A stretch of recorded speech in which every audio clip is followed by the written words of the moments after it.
அறிவில்லை உனக்கு? கிளம்பு. சாமியோட போய் நிற்கிற. சாமியே இல்லைன்னு புத்தர் சொல்லியிருக்காரு, அவரை போய் சாமின்னு சொல்ற.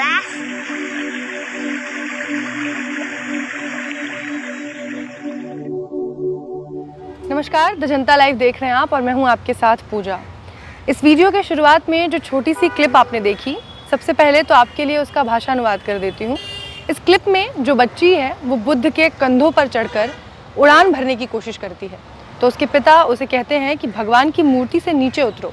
ये सुनकर बच्ची उनसे सवाल करती है कि बुद्ध ने कहा है कि भगवान नहीं होते, तो आप मुझे ये क्यों कह रहे हैं। ये सवाल सुनकर पिता मौन हो जाता है, उसके पास इसका कोई जवाब नहीं होता। बच्ची का ये छोटा सा सवाल अपने आप में इतना अहम है जिसका जवाब आज शायद किसी के पास भी नहीं है। बुद्ध धम्म को मानने वाले लोग भी इस भ्रम में बैठे हुए हैं कि भगवान बुद्ध उनके दुखों को दूर करेंगे, उनका उन पर आशीष बना रहेगा, आशीर्वाद बना रहेगा, और इसी सब में पढ़कर लोग प्रतिमाओं को पूजने लग जाते हैं।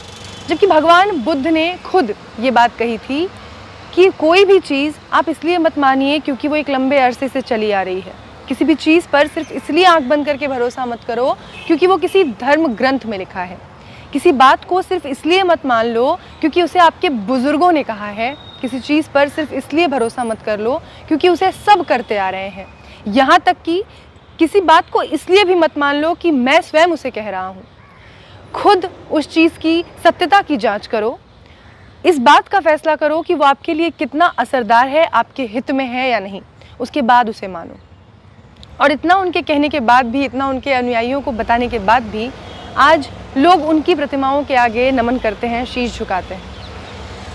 कहीं मैंने पढ़ा था कि जो अनुयायी होते हैं, जो भक्त होते हैं, वो अक्सर प्रतिमाओं के चरणों में बैठकर उनका जाप करते हैं, महापुरुषों के चरणों में बैठकर उनके नाम का जाप करते हैं, वो भक्त कहलाते हैं। लेकिन जो महापुरुषों के कंधों पर चढ़कर उससे आगे की सोच रखते हैं, उनसे आगे का देखते हैं, वो अनुयायी कहलाते हैं। और महात्मा बुद्ध, भगवान बुद्ध कभी ये नहीं चाहते थे कि उनके भक्त बने, वो चाहते थे कि उनके अनुयायी बने। संघ को नियोजित करने के पीछे भी उनका यही उद्देश्य था कि वो समाज को सही दिशा दे सके। धर्म और धम्म में बहुत बारीक सा अंतर है जिसे लोग समझ नहीं पाते। धम्म वैज्ञानिकता पर आधारित है। बुद्ध और बौद्ध का धम्म जो है वो वैज्ञानिकता की बात करता है, तर्क शक्ति पैदा करने की बात करता है, ना कि धर्म की तरह पाखंड और अंधविश्वास और कर्म कांड से लोगों को जोड़ता है।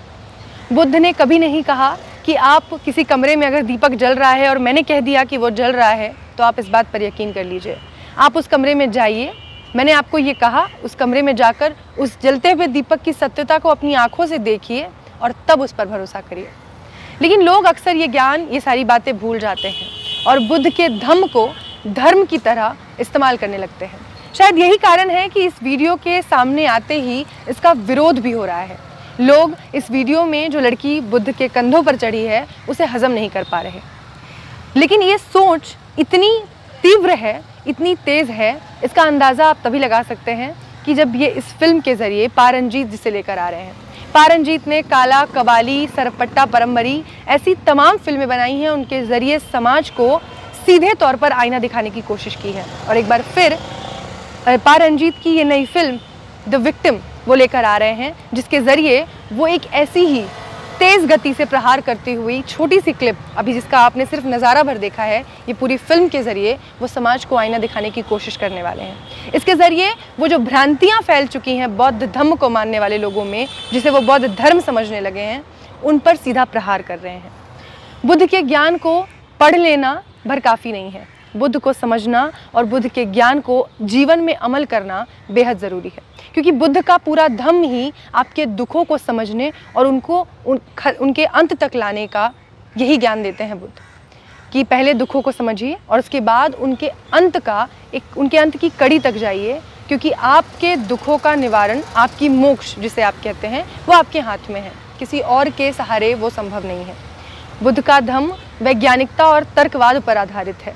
उसमें पाखंड के लिए और इस तरह की मूर्ति पूजा के लिए कोई जगह ही नहीं है। सबको इंतज़ार है पारंजीत के द विक्टिम सीज़न का, जिसमें वो इस तरीके से कुछ अलग अलग कहानियाँ लेकर आ रहे हैं और जिसके ज़रिए वो समाज को एक बार फिर मार्गदर्शन दे सकते हैं। ऐसी तमाम वीडियोस के लिए देखते रहिए द जनता लाइव। धन्यवाद।